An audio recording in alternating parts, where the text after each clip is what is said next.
I'm Megan Horneman, the Chief Investment Officer for Verdence Capital Advisors.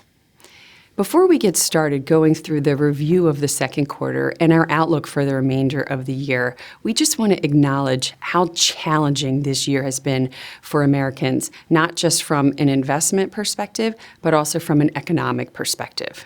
We're looking at inflation running at levels we haven't seen in 40 years, and admittedly, it's staying higher for longer than we had even anticipated. Gasoline prices are surging at the pump and really squeezing Americans' finances.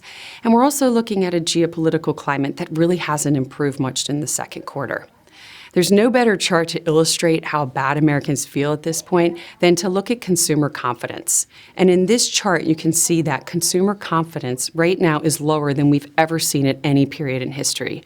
That means it surpassed the drop in 2007 to 2009, as well as the low confidence we had in the 1980s.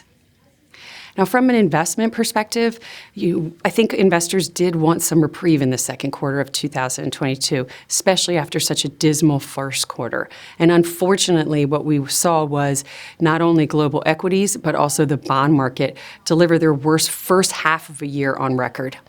As you can see in this chart, every major asset class was negative. That's the first time that's happened since the first quarter of 2018.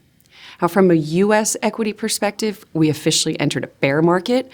That bear market was deeper in certain areas of the market, specifically those tech-heavy growth, large-cap areas of the U.S. market. From an international perspective, we saw steep declines again. Asia fell the least, and that's primarily because we did see China reopen from COVID lockdowns in the second quarter. Bond investors, again, were disappointed. We're looking at almost equity-like losses in things like high yield, emerging market debt. The short area of the market, those short-term bonds that we've been focused on, they did fall the least and, in fact, were basically flat for the quarter. But again, another disappointing quarter for fixed income investors. Commodities that were really the darling of the first quarter, they saw steep declines in the second quarter. We have many major commodities in bear market territory at this point. The only safe haven that investors would have had in the second quarter would have been in the U.S. dollar.